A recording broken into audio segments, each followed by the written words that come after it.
Good evening, ladies and gentlemen. Ladies and gentlemen, dear friends. My name is Roland Vogt. On behalf of the Hong Kong Holocaust and Tolerance Center, I'd like to extend a very warm welcome to you all. Please allow me, in introduction, to just say three things. First, I want to express my most sincere gratitude to Mr. Ronnie C, Chairman of the Asia Society Hong Kong, to Ms. Alice Mong, President of this Asia Society Hong Kong, and to the entire team here for this wonderful evening tonight. We greatly appreciate the close collaboration between our entities and are immensely grateful to you for so proactively supporting Holocaust awareness and tolerance education. The Hong Kong Holocaust and Tolerance Center is the leading center of its kind anywhere east of Jerusalem and west of Melbourne. As an independent educational nonprofit organization, it is our mission to provide accurate information about the Holocaust, educate about our past, and inspire young people to make things better in the future. Every year, we work with many schools, universities, cultural and civil society organizations in Hong Kong, Macau, and the Greater Bay Area. The outcomes are remarkable. Every year, there are more requests from an ever-growing networks of schools to assist them with content, curricular matters, expertise, and research resources. Our projects include talks, seminars, workshops with professionals, media work, public exhibitions, and events like this one tonight. Every January, we bring a Holocaust survivor to Hong Kong and Macau for a speaking tour. And this is what brings me to my second point. We're greatly honored and delighted to have with us our two keynote speakers, Professor Mark Spigelman and Mrs. Rachel Spigelman. Mark is a survivor of the Shoah, and one of the very few of his family who survived the horrors of the genocide perpetrated by Germany against the Jews of Europe. Both of Rachel's parents were Holocaust survivors as well. Their testimony is truly special, and we're delighted that they agreed to travel all the way to Australia, to Hong Kong, to talk to hundreds of students, do media interviews, and talk to business people over the last 10 days. It has been very intense for them, but their dedication, energy, and compassion is absolutely breathtaking and has touched us all. The images behind me give you just a brief glimpse of the many events we've had with Mark and Rachel. In a few minutes, we will hear from Mark and Rachel in conversation with Mr. Chan. There will also be an opportunity to ask questions. Being able to hear, listen to, talk to, interact with a survivor of the Shoah is a real gift, for it is very rare, and it is getting rarer still with every passing year. So let's cherish the moment. And this brings me to my third and last point. What do we do when we do not have the privilege of being in the presence of a Holocaust survivor? For most of the year, this is actually the case, but our work never stops. And please allow me just to give you two brief illustrations of how we bring testimony alive. In partnership with the USC Shoah Foundation, we brought to Hong Kong a highly innovative way of engaging with the past. We're the first and only organization in Asia to do this. The platform is called Dimensions in Testimony. Survivors of the Holocaust, but also of the Rwandan genocide, the Nanjing massacre, and the brutal Japanese occupation of China have been recorded in such a way that we can interact with it directly with this testimony. AI makes it all possible. You ask a question, and the AI instantaneously brings up the right answer. Please try it out. I hope you had the chance to do so while it was in the foyer. We had in the foyer 3 stations with testimony from the Shoah, as well as Madame Xia, a survivor of the Nanjing massacre, and, as a first in Asia, Grandma Pang, who suffered unspeakably as a comfort woman. Please note that the questions to Madame Xia and Grandma Pang were to be in Mandarin only. And this also shows us the language issues that these systems need to navigate. The famous director Steven Spielberg inspired this technology after he himself became intrigued and interested in Holocaust education when producing Schindler's List in 1993. The second technology is even more eye-catching and cutting edge. This is the first time it's being shown here in Hong Kong. It is called The Last Goodbye, And it involves the story of Pinkas Gutter. And if you might recall, some of you, that we had Pinkas Gutter joining us for the 2023 event here in this very same hall. He was a Polish Holocaust survivor who was filmed on site at Majdanek concentration camp, which he survived as a boy. Please note that Majdanek concentration camp is, together with Auschwitz, the only one that was captured while still intact. We have 3 virtual reality goggles here tonight, and I strongly encourage you to try them out. If you haven't done so, we will bring it back, and there will be plenty of opportunities to do so. And Pinkas will take you on a journey of what he lived through at Majdanek. I want to finish with the following. Not so long ago, not so far away. With the passage of time, many young people begin to see World War II and the Holocaust as something distant, both chronologically and geographically. Something old in black and white. Well, that's not true. As we've heard before from Professor Mitter, World War II ravaged through our beloved city and through all of China with shocking ferocity. Mark and Rachel, Madame Xia, Pinkas Gutter, and all the others are still with us to tell us what happened to them and their families. All of this happened not far away, but right here. Not long ago, but all within their lifetimes. We receive a great present from them, knowledge. Nobody can turn around and say we did not know, we forgot, we did not want to remember. Because history teaches us over and over again, ignorance is the first seed of hate. Knowledge, education, compassion, respect, and humanity set us free. Let's remind us of that on the 80th anniversary of the liberation of Auschwitz-Birkenau and the end of World War II. Ladies and gentlemen, my last duty is now to invite onto the stage Mr. Ronnie Chan and our 2 special guests, Professor Mark and Mrs. Rachel Spigelman. Please join me in welcoming to the stage. Ladies and gentlemen, you're in for, I don't want to say treat, you're in for an experience of discussing with people who have gone through the deepest of human sufferings and yet survived. We do have 100 students here. They have a lot of questions here on my iPad. But beyond that, if you have any more questions later, feel free to do so. As is always our case here, Mark and Rachel, you should know that we have a house rule, and that is if somebody raises a hand at the same time a student raises a hand, the student has the precedence.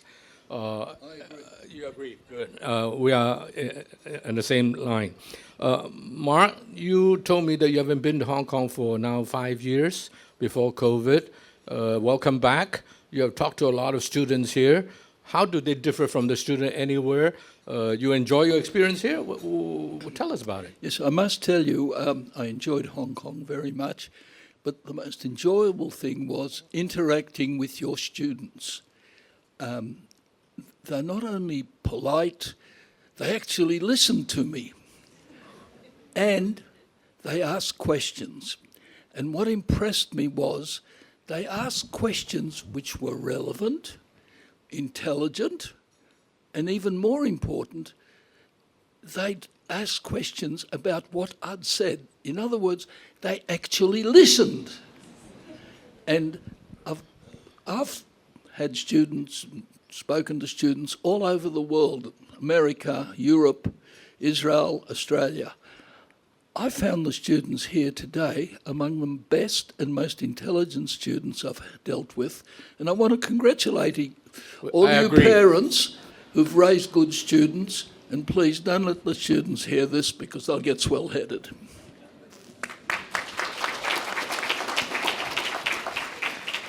Mark, just so that everybody knows your history, if you don't mind, you were born in 1940.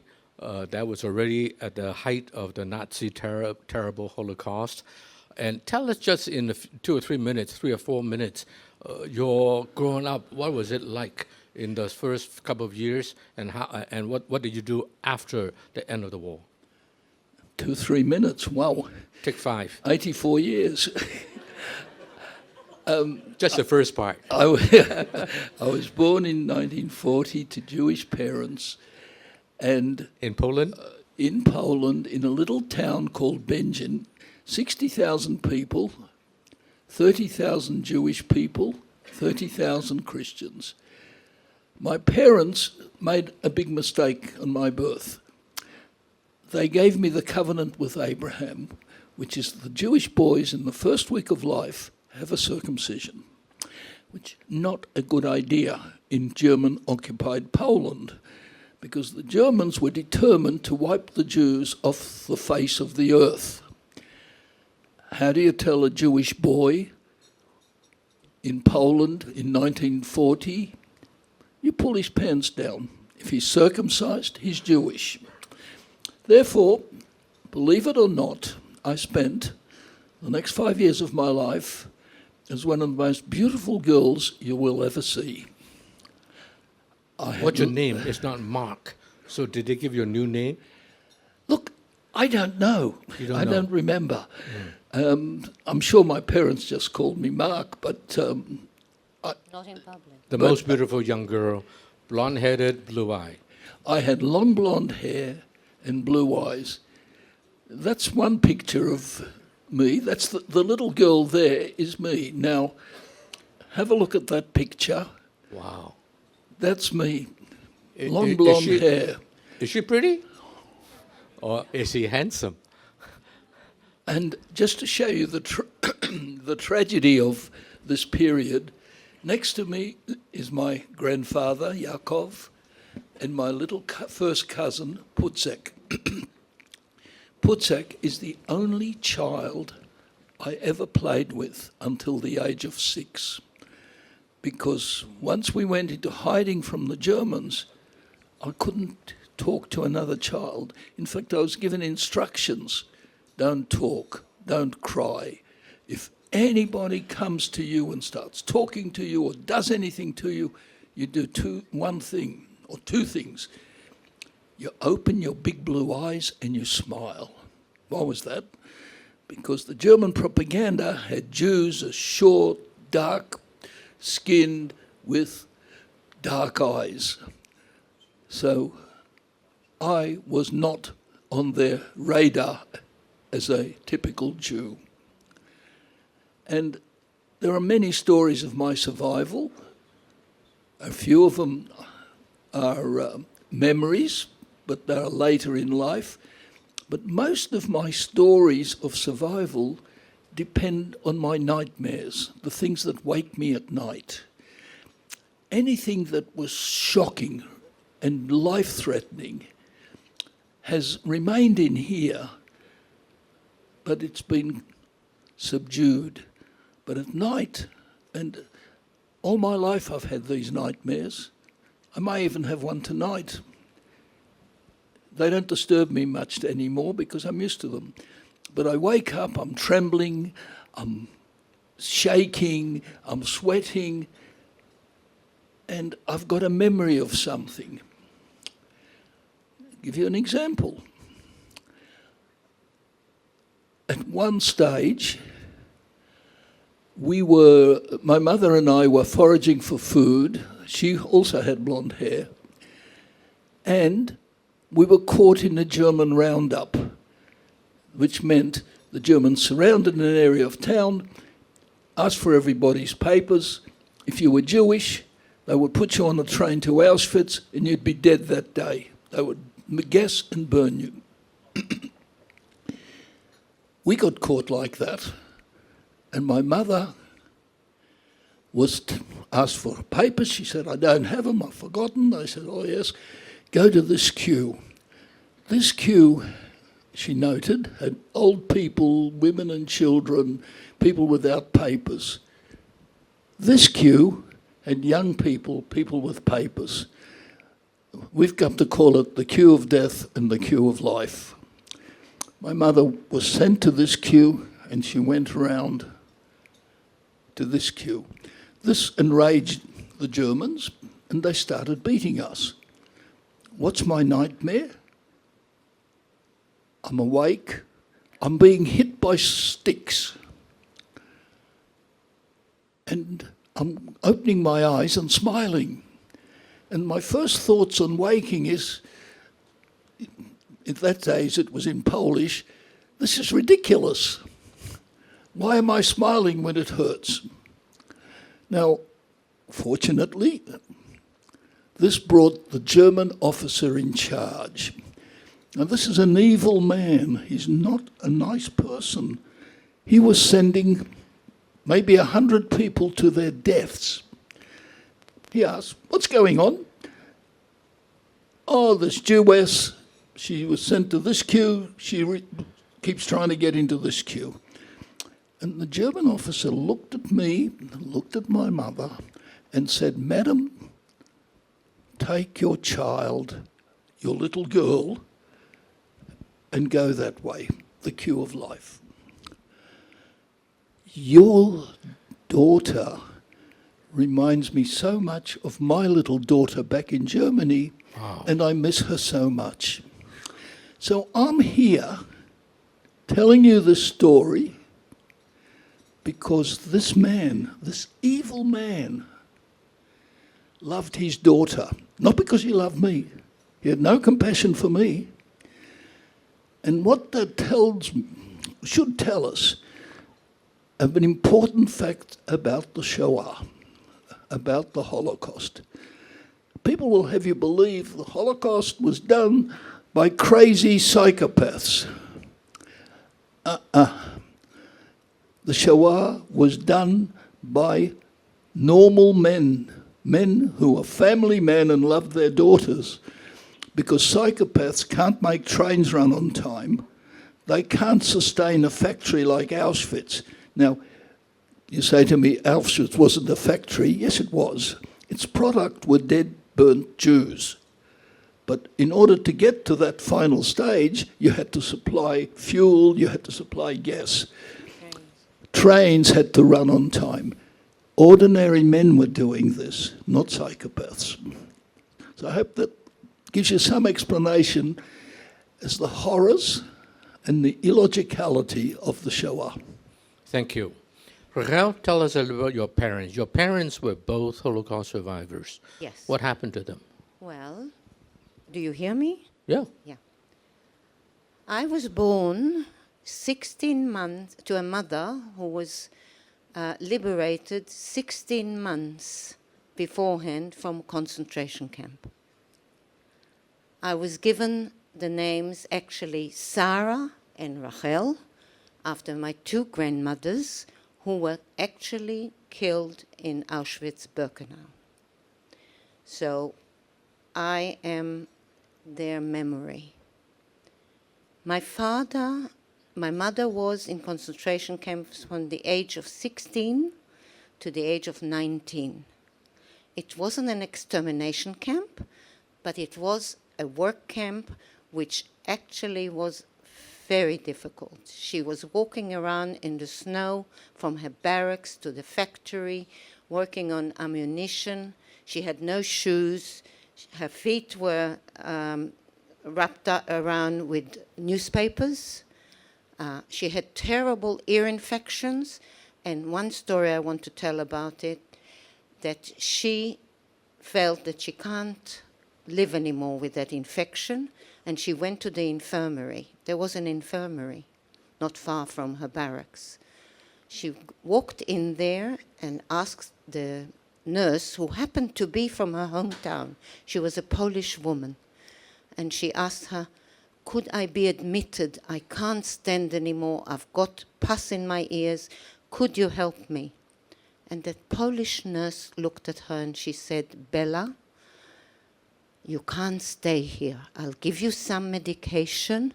You've got to go back to your barracks, because I know that tomorrow morning the Gestapo is going to come here and liquidate the whole infirmary and send them straight to the gas chambers." Wow. So she was saved in the nick of time. She went back, suffered, and after the war, after having me, had to undergo operations and treatment for her misfortune. My father ran away with his two brothers as the war broke out to Russia. They got there, I don't know how. He didn't tell us much, but he said he had a very hard life in different kolkhozes. In Siberia, he was mining. He was slave labor. He then went to Uzbekistan. He became a shepherd, but ended the war, I must say on a good note. For the last 6 months of the Russian war, somebody heard him sing. He was a beautiful lyric tenor. And they took him to the Red Army Choir. And that's how he survived the last 6 months. And your mother eventually... My mother eventually got liberated from the camp and found out that her mother, father, brother, sister, her little girl and her husband were all killed in Auschwitz. She had one sister remaining, and she happened to be in a camp next to her. They were both younger. They were 16 and 15 when they went into concentration camp, and somehow with typhoid, bad ears, all of that survived. Thank God. Mark, how was you mentioned that the first couple of years of your life, you had no companion, except at the beginning your cousin. You never interacted with anybody. What did you do in those 5 years before liberation? I learned to survive. Or your mother let you to survive? I had to be trained. I believe I was repeatedly told, never speak in public, never do this, never do this. Eat everything off your plate because you don't know if you'll the next meal, where the next meal will come from. And basically, I don't know. At one stage, I was hidden in a hole in the ground, known as a bunker, in our family's history. And this was a room inside a factory making boots, and my father had made a sort of a hole behind a wall of boots. And I was smuggled into this ghetto, and I must tell you, the reason I was smuggled into this ghetto is because when they formed the ghetto in our hometown, the Germans first got rid of 2/3 of the population. They put them on a train, cattle cars, off to Auschwitz. The rest of the population was told, we're going to put you in a ghetto and you'll be working in a factory, which was true. And they said, bring all your children, bring all your goods, we're going to look after you. My father just didn't believe the Germans, so he hid me with some Poles, and I spent a few weeks or maybe even longer in an attic, in one corner of an attic where there was no light. And I have no idea how I survived that, because apart from the Polish people leaving some food for me in a grate, I had no human contact. But then I was put in the hole in the ground when I was smuggled into the ghetto. And the reason I feel very lucky is the people who brought their children to the ghetto had their children forcibly removed. All the children were put on a train, taken to Auschwitz, killed the same day, most likely. Now, I'll give you an example of how lucky I am. Our town had 30,000 Jewish people. There must have been 6,000 kids. Three children survived. So my chances of being here are probably 1 in 2,000. And that's the horrors of what was perpetrated on people who didn't do anything. They weren't killing people, they weren't doing anything. They were trying to live a normal life, and yet they were doomed for extermination by people who for some reason decided that was a good thing to do. So in this hole in the ground, my parents would come whenever they could, because it was in the ghetto, and give me food whenever they could. And you asked what I was doing there. It was difficult, right? I had no contact with a living organism, a person. But I found a way, because when my parents brought me food, I would drop some food next to me, and the rats would come to eat it. The rats. And The mice. we became friends. They'd eat the food, but they'd stand next to me, because that's where I dropped it, deliberately. And I have this memory of stroking something a little furry, but warm. And that's how I spent my time in the hole in the ground. I was there for several months. You were very lucky that later you can have Raquel. It's far better to have Raquel than the rat. That's terrible. That is terrible. That's terrible. So you were all, liberated around January 27th, 1945. Did you have any awareness what was going on?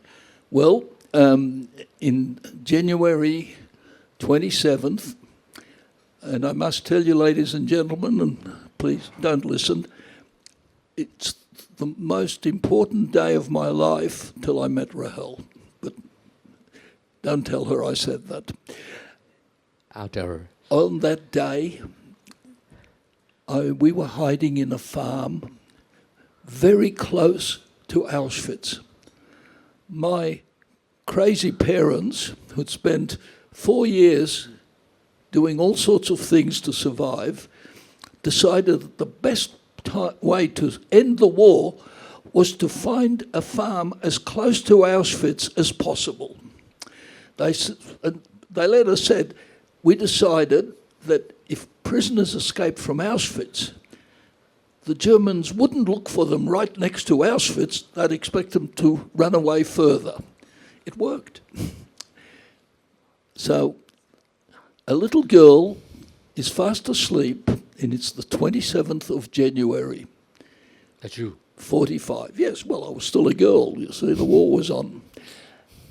And he or she gets woken up. We'd been hearing fighting, cannons roaring for weeks, because the battle was there. I got woken up because all of a sudden there was silence. The war had stopped. Silence can wake you up. Silence stops you sleeping. And I did something a little bit naughty, because we were in a room with a blind drawn, and I was warned, never ever look out the window, because you're not supposed to be there, and if somebody spots you. But I couldn't understand the silence, so I went and had a peek. And there, crawling through the snow, were a couple of soldiers in white camouflage in the snow.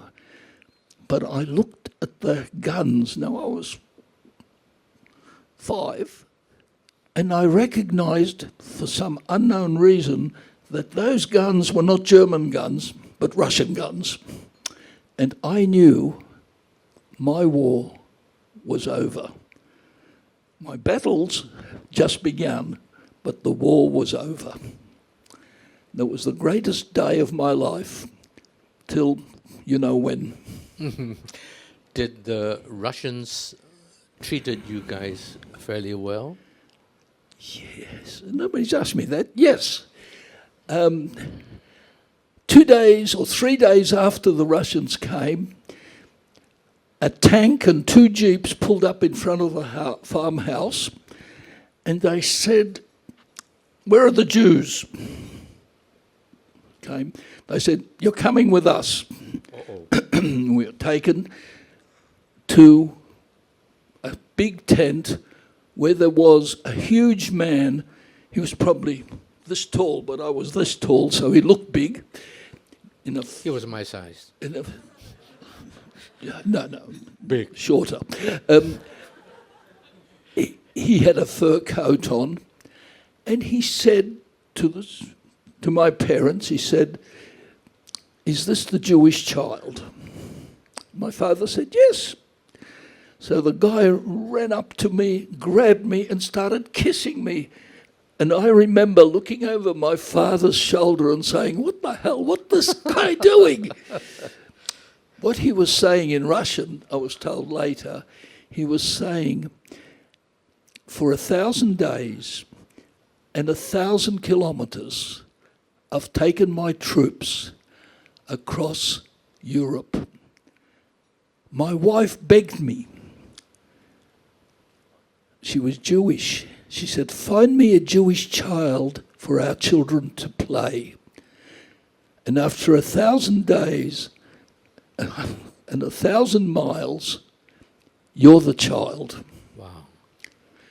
And I must tell you, the best period of my life was the next week. The general told a couple of tanks and jeeps, "You look after him, don't you dare let anything happen to him, and you do whatever he says." So I spent running around saying, "Go here, go there." And they would do exactly what I said. So that was the Russians. That was when you returned to become a boy.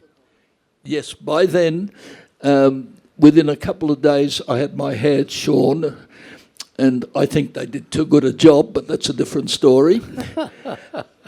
And yes, I never thought I was a girl.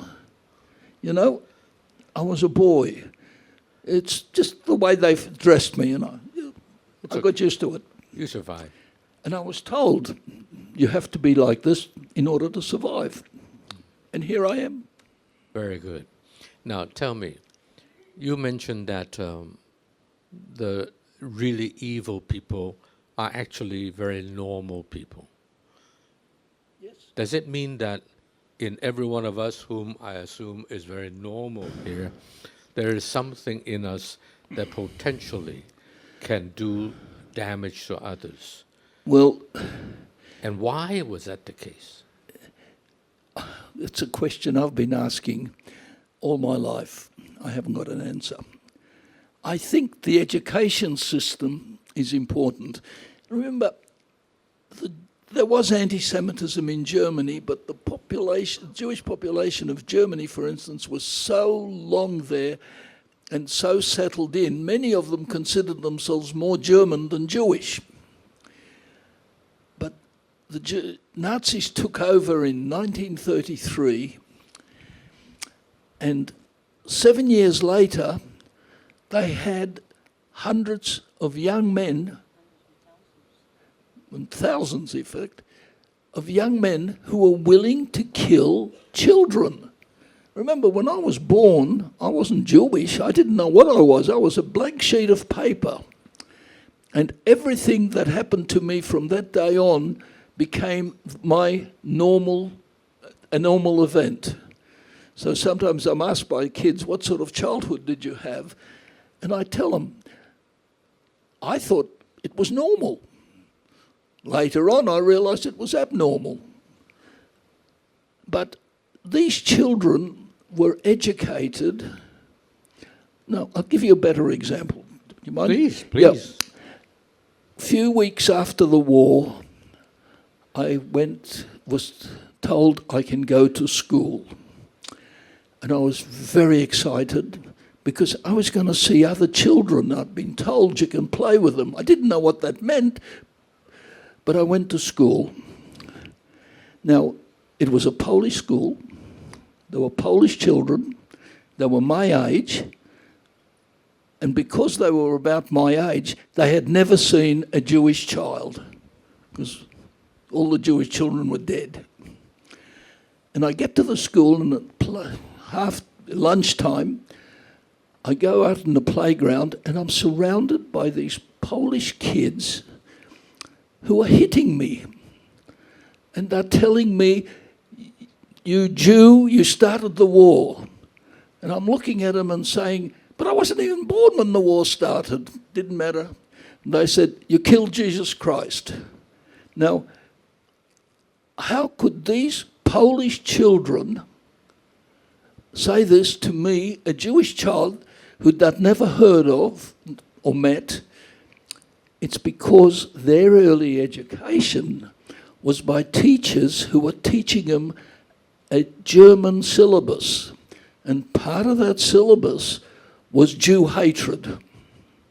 So these kids, even though the Germans were the enemy, these kids learned from their syllabus how bad Jews are, and they took it out on me. The next day my father didn't let me go to school, and until I hit the beautiful shores of Australia, I didn't go to school until the age of 9, because I was too traumatized. But just to jump a little bit, later you became a medical doctor, you became a world famous in your field, and then you became a medical archaeologist. You publish and you speak around the world. So I suppose you did recover. The human spirit within you did enable you to recover from that trauma, nightmares notwithstanding. Yes, I believe I recovered, but it's up to you people to judge how well I recovered. But You think he's recovered?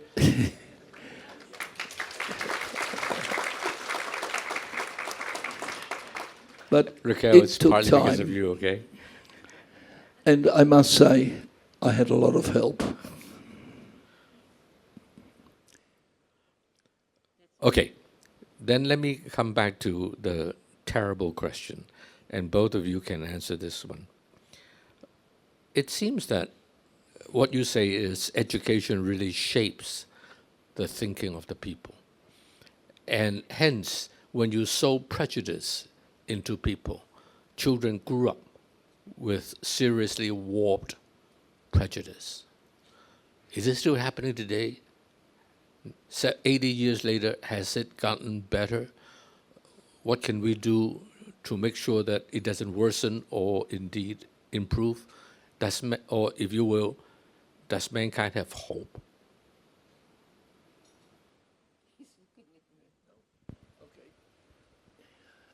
Look, until the 7th of October 2023, I really believed, and I lived in such a world where I really thought, yes, there was prejudice. There's always going to be prejudice. There's always going to be people who hate somebody or dislike somebody. We grew up with my parents, and Rahel did too, teaching us not to hate. And we grew up to be passionate about people who are underprivileged. But we grew up in a world, and certainly me in Australia, where there was no obvious prejudice. You went to university not on the basis of your ethnicity or anything else, but whether you were good enough. And if you were good enough, you went there. After the 7th of October, I'm very concerned, because even in my wonderful country, my own country, there is so much prejudice now and so much anti-Semitism. It's almost a daily event. This last week, they burnt a kindergarten, a children's kindergarten, next to a synagogue in Maroubra in Sydney, Australia. That hit me, because that synagogue, I had my bar mitzvah, coming of age, and next door they burnt a children's kindergarten. And they dubbed the walls with swastikas and kill Jews, all sorts of things. And this is happening in my country. And I don't understand how, but I think something's gone wrong in this world, because it's not only happening in my country, it's happening in many other countries. And all I can say to you people, I note that you don't have this problem at the moment. Make sure you don't get it, because It's a disease that consumes. Look what it did to people in the Second World War and to people here. So you fight the good fight and make sure not anti-Semitism, racism doesn't occur in this country, any form. Is racism, is anti-Semitism a kind of racism? No, it's not a kind of racism. It is racism. And as I keep sometimes tell my students, you know, let's say you get rid of all our Jews in Australia. Do you think that'll stop racism? Forget it. Racists, their needs are somebody to blame for their failures or their inability to achieve. So you get rid of the Jews, they'll find another group. And in Australia, there's plenty of groups because we're a multicultural society. We have elements from many, many countries. They could hate the Yugoslavs, they could hate the Chinese. They'll pick somebody. Or the Indians? They need them. Indian, why not? They look different. That's all you need. You need to be a group that stands out, is small enough, and you start blaming them for all your problems because you're too damn lazy, too damn stupid, or something to do anything about it yourself. Why not blame somebody and then you don't have to do anything? Raquel? Yes. Since the day I married, I understand that women usually have better intuition than men. So tell us, from your perspective, why is such prejudice still ongoing today? Is the world getting better or is the world getting worse? Very big question. I think there is good in anybody. People are actually born, as he said, with a blank page, and they hear, as they grow up, they hear what their parents say, what their siblings, their friends at school, their teachers. It all boils down to education, from home to school, to university, to life. I believe in the goodness of people. I know there's been a lot of bad and a lot of terrible things happened to my family and to Mark's family and to a lot of other families everywhere in the world. I don't think we can cure humanity of their failures, but we can try and achieve and learn from mistakes, and hopefully education, and hopefully we'll get better. That's my thoughts. I'm an optimist, actually, by nature. I have a lot of questions here, primarily from students, I believe. If you don't mind, I'll just pick a few of them. If anyone in the audience here, including the 3 tables of students at the back, please do so. Just raise your hand, okay? Here's a question. Can peace be achieved through diplomacy, dialogue, and mutual understanding? Or does it sometimes require more drastic measures? I assume that, like legislature, punishment of racism of whatever sort. Is there? Will diplomacy, dialogue, and mutual understanding solve the problem? I hope so. Yep. Only in people of goodwill. Most wars are started not by the vast majority of people, but a few evil people who convince the majority to follow them. And I was hoping at one stage that the information revolution would teach people this sort of lesson. But unfortunately, the information resolution also allows the bad people to spread bad news and convince young people bad things. I would hope that we don't have any more wars, because I'm a father and a grandfather. We don't want our children fighting and dying. We want them living happily. And I doubt if there's anyone in this audience who doesn't think the same. And as long as enough people think that, there won't be any wars. And I hope I'm right. Here's a question which is a little bit philosophical. I assume it's from one of those smart students. What role does forgiveness play in the process of achieving lasting peace? Forgiveness. You mentioned to me before, Mark, that you, during 1967, the Six-Day War, you went from Australia to Israel as a medical doctor to treat soldiers, whether they are Israeli or Syrian or Egyptians or whoever, right? Is that a kind of forgiveness? Did you do it conscientiously, or you say, you ask the patient first, are you Syrian, Egyptian? If you are, out of my hands. No, I followed the Hippocratic Oath. I didn't ask because I didn't want anybody to ask me, are you Jewish, and therefore I won't treat you. I looked at the patient, and it was a patient. It wasn't an Egyptian, it wasn't a Syrian, it wasn't an Israeli. I looked and saw who was the worst wounded, and I treated them.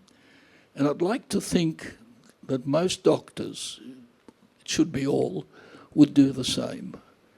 Look, we were taught as children, and I've got two brothers, to be conscious of people who are being discriminated against and to stand up for their defence. And we have done this. And I think if enough people teach their children to do this, then maybe we can stop the wars and start the peace. Here's another one. With the ongoing wars and the racial discrimination nowadays, do you think that the war similar to World War II could happen again? I think if it does happen again, it will have dire consequences because everybody has got the atom bomb. And I think people should be wary that it could happen. Anyway, coming back to the idea of treating, I'm sorry, I'm going back. Please. Treating people. When I was living in Jerusalem, I volunteered. And that's another thing I want to say. I think people should be kind to each other, but also work for charity. There are a lot of things we can do for each other. And when I was in Jerusalem, I actually volunteered in a hospital where there were Palestinian Israelis, doctors, nurses, orderlies, together with Israeli natives and Israeli immigrants from other countries, working like Russia. There were a lot of Russian nurses, working together in harmony, helping all sorts of people from the West Bank, from Israel proper, all working together. It can happen. If there's goodwill, it can happen and it must happen. We have to hope for that. Here's another one. What are your thoughts on Holocaust deniers? Holocaust deniers. They deny that Holocaust existed. Or similar groups of people with similar belief. Yeah, well, there are quite a number of Holocaust deniers. They don't have evidence and history on their side, but it doesn't matter.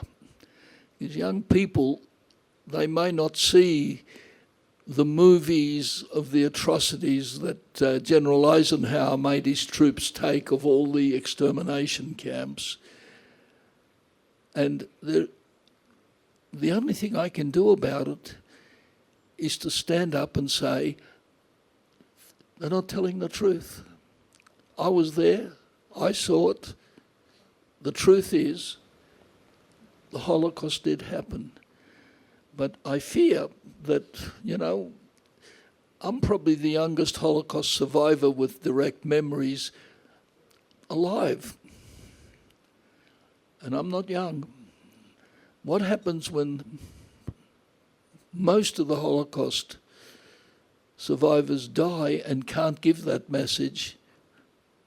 I'd hate to think. But that technology that's been developed, could help. But you can't stop people who want to spread lies. That's all there is to it. Raquel, you spent some time in recent years writing a book or two about the Holocaust and Mark's experience. Why did you do that? Well, for many years, our three granddaughters, we were very involved in their upbringing, used to ask Mark to tell them the story of his Holocaust experience. They were young. They were about 7, 9, and 10 when they asked those questions. And I always knew his story because his parents told me about it. As soon as they met me after we married overseas, then came to Australia, and when I met them, they started telling me the stories of his life. They thought he was a very brave person, very brave child, to follow what they said, what they asked of him, and I took it to heart. I really took it to heart. But I never had time before, 5 years ago, to sit down and write stories. I'm an artist. I paint portraits. And I was a busy mom, busy grandma, always worked for charities, wherever I was, whichever country I was living in, and which we did in a few countries. Then, when we were sitting down in quarantine with COVID, I needed something to do. Our grandchildren were always on Skype with us from Israel, from America, even from Australia. We couldn't see them. And they always asked me to draw some pictures for them. And I did. And then the thought came, I need to do something about these pictures, about the pictures also that I thought and remembered from the stories of Mark's parents. And that's how it started. And also I believe, and I wrote this book with the idea that the grandchildren are asking their grandfather what happened, but he is telling them in the first person as a child what happened to him. I thought it was a very powerful message to other children, because children would listen to children more than if they hearing about the Shoah from an adult, they won't listen so much. But if a child told them what he went through with, they'll identify with it more. And that's how the book came about. Well, the book, we still have a few copies out in front. I encourage you on your way out, buy a copy, and Raquel will be happy to sign it for you. It's now almost 10 o'clock. The students still have to go to school tomorrow. We are cognizant of that. Is there any one last questions from the audience that you want to ask? We have a smart young man, Jonathan Gould, from the University of Chicago. So, Jonathan, you represent everybody here to ask a question. Microphone's behind you. Sure, yeah. I just wanted to ask, given, being around and, after the atrocities of the Holocaust, and slowly maybe like over time understanding who was behind it, certain groups of people, certain individuals, how do you yourself overcome like a hatred or resentment or even prejudice against, obviously at the time your oppressors or people who were capable of doing such evil things? And how do you, clear your mind of being hateful and resentful for what happened to you? Great question.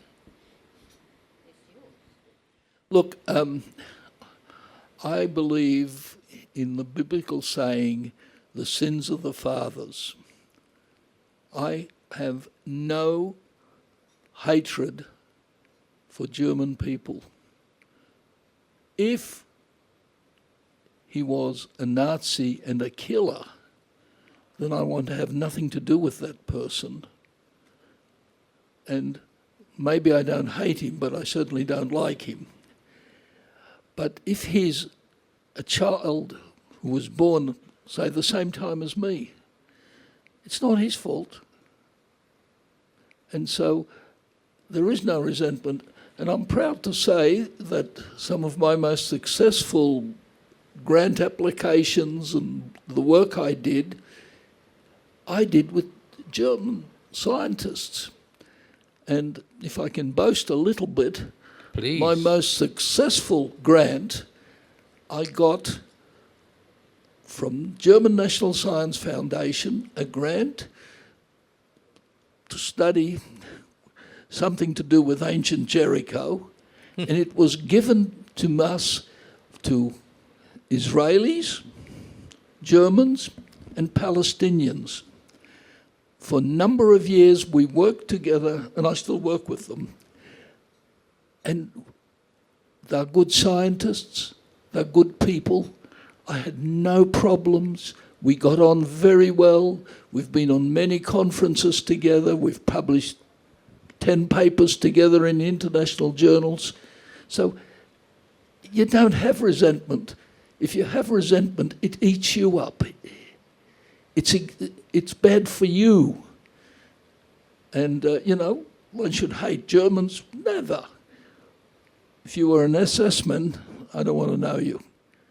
Otherwise, it wasn't your fault. Mark alluded to a verse in the Bible in Jeremiah that some of you may not understand. It says that when the father eats a sour grape, the son's teeth will not feel sour. It's the father's problem, and let's stay at the father's level and not pass on to the next level. Otherwise, we're propagating prejudice, which will only make it worse. Okay, any last question? Okay, one last one. There's a lot of them. I think it's a student table, right? Okay, yeah, please. Tell us who you are, what school are you, what grade are you in? I am Chilon Yo from Hong Kong Chinese Women's Club College. Chinese what? Hong Kong Chinese Women's Club Women's College. College. Okay, Women's Club College. Yes. It may Good be a school. very silly question, but I would like to ask that how do you overcome or how do you survive past these childhood traumas or maybe some Same question. nightmares that you have experienced before? How do you survive past these experiences? Because it may be a huge damage in your childhood. How did you overcome the childhood traumas? And Is it because you moved to Australia, it was so pleasant, so nice, it you caused you to answering his forget? question? I'm asking. Look, I blame Australia. It was a pleasant country. It was a wonderful country to grow up in. It's a wonderful country to live in. How I overcame my nightmares, the answer is I haven't. But they don't have the same effect on me. They wake me at times, but, I look around. I'm in Maroubra, which is the suburb where I grew up, and I go back to sleep. But they're there, because the horrors never leave me, but they don't have the same effect as they did when I was young. And I got on with life. If you don't get on with life, what the heck are you doing here? You shouldn't waste it. Well, thank you, Mark and Rachel. We are so honored that you can be with us. As Roland said earlier, as the days go by, the chance of our talking to people who have gone through the trauma is going down. And so it is important that we keep the memory of human atrocity and human victory in faith, including forgiveness, that it should continue in order for our society to have a hope of a better future. So, ladies and gentlemen, let's thank Mark and Raquel.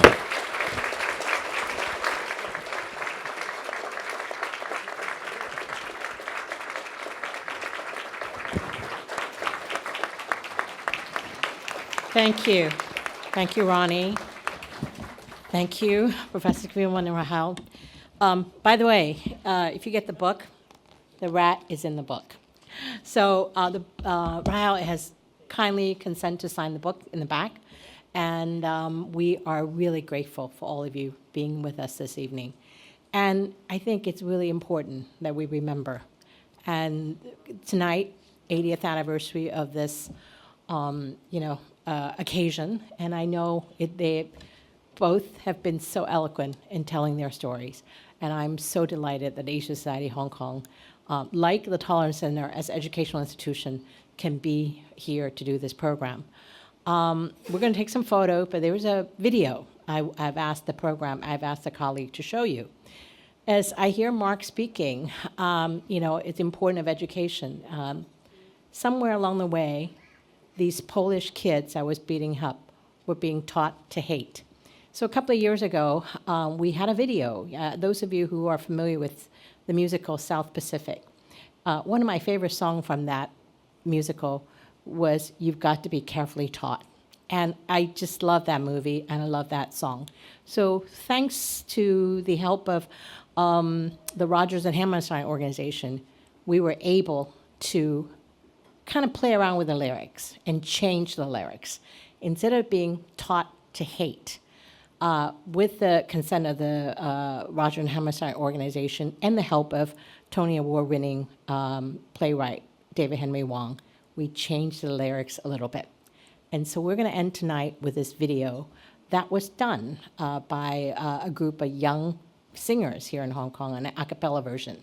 So we're going to end with this wonderful video. And again, thank you all for being here.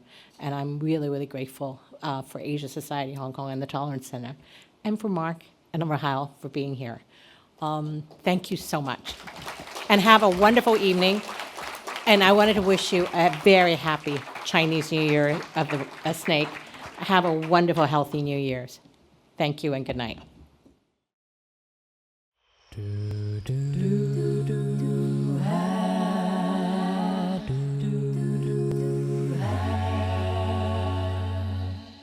You've got to be taught to love and care.